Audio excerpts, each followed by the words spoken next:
भाइयों, मैं आपका दोस्त राहुल आप सभी का स्वागत करता हूं इस चैनल पे। अभी मैं अपने फार्म पे हूं, आप देख रहे हैं। मैं सभी को खाना वगैरह लगा दिया हूं। मैं ऐसे चलता हूं ताकि आपको सब मिल जाएंगे। सभी गाइयों मेरी खाना वगैरह खा रहे हैं। आज जैसे कि आप लोगों ने हेडिंग में देखा कि आज मैं आप लोगों को 3 तरीके बताने वाला हूँ, जो तरीके जानने के बाद बहुत कम चांसेस है कि आपके डेयरी में नुकसान होंगे। तो वो 3 तरीके क्या हैं वो मैं अभी आपको एक्सप्लेन करता हूँ। इससे पहले मैं आप लोगों को ये कहना चाहूँगा, वो जो 3 तरीके मैं आज आप लोगों को बताने जा रहा हूँ वो 3 तरीके क्या हैं ये आज मैं आप लोगों को एक्सप्लेन कर दूँ। जो 3 तरीके हैं उसे हम BFM मेथड करते हैं। मैंने ट्रेनिंग के दौरान अपने चिकित्सक से सुना कि जो मेथड होता है BFM, उसका मतलब है B for breeding, F for feeding और M फॉर मैनेजमेंट। ब्रीडिंग मतलब नस्ल, फीडिंग मतलब आहार और मैनेजमेंट मतलब व्यवस्था आप किस तरीके से रखते हैं।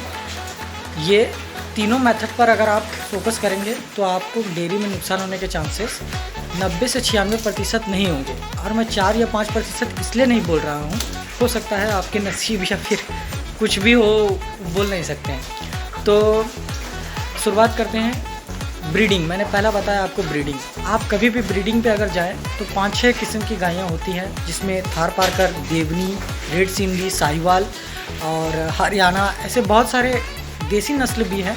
और जो 2 नस्ल हैं, अगर आप डेयरी का बिजनेस करना चाहते हैं तो आपको ये 2 नस्लों पर हमेशा फोकस करना है। वो है हेलिस्टियन फ्रीजियन, जिसे हम HF कहते हैं, और दूसरा जर्सी। हेलिस्टियन फ्रीजियन का रंग जो है वो ब्लैक एंड वाइट में होता है। आप मेरे पीछे जस्ट देख सकते हैं, ये जो गाय है वो HF नस्ल की है।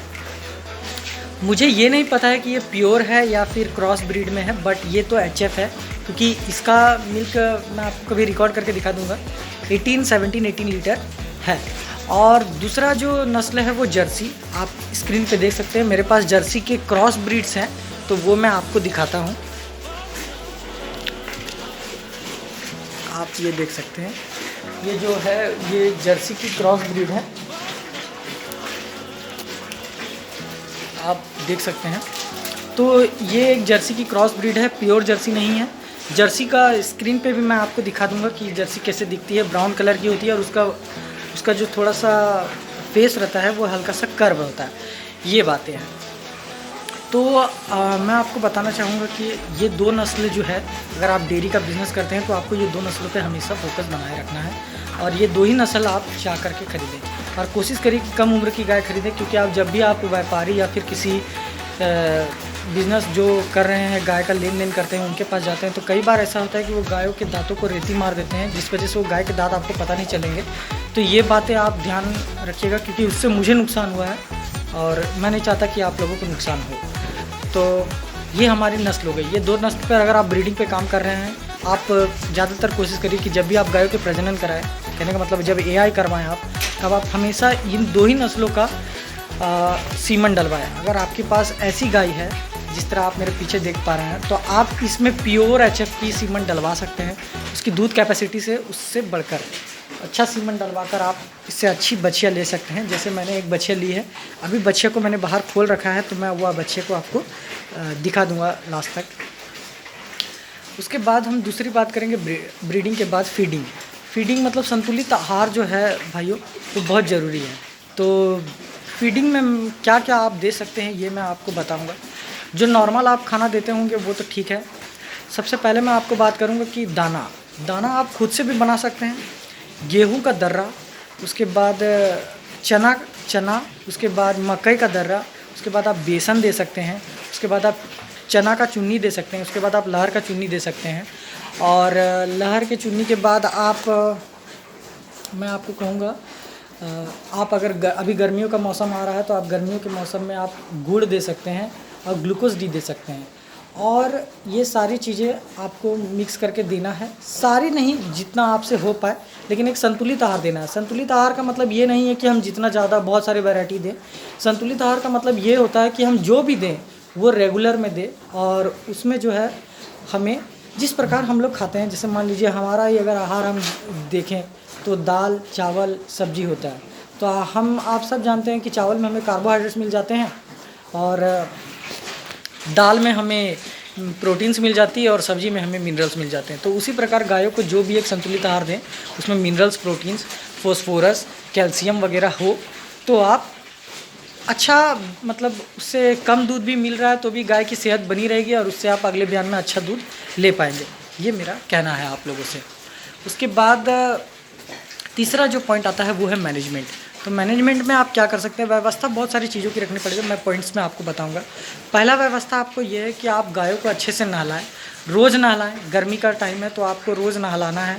आप शेड पे बहुत लोग ध्यान देते हैं कि शेड को अच्छे से धोना है, तो शेड को तो धोना ही है, लेकिन गाय को भी अच्छे से साफ़ सुथरा बरस मारने का ऐसे तरीके से उसे अच्छे से साफ़ करके रखें। देख सकते हैं आप मेरी गाय यहाँ पर है। मक्खी थोड़ा बहुत लगता है लेकिन कोई बात नहीं, अभी मौसम ही वैसा है, वो सीज़न ही वैसा है कि मक्खी वगैरह थोड़ा बहुत लगेगी। दूसरी बात मैनेजमेंट इस चीज़ का, दूसरी बात आप मैनेजमेंट डिवॉर्मिंग का रखें।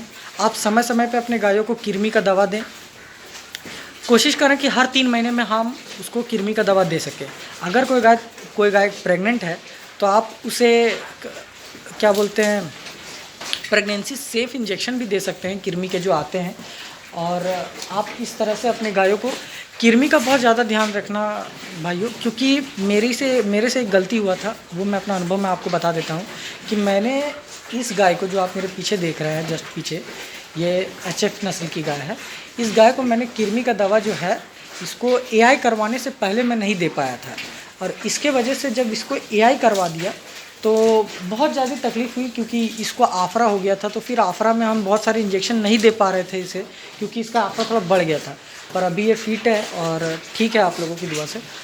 और आगे जो है AI करवाने का ध्यान, आप कभी भी डिवॉर्मिंग करें अपनी गायों को तो उसका भी डेट लिखें, और AI करवाएं तो उसका भी डेट आप अपने डेयरी में मेंशन करें।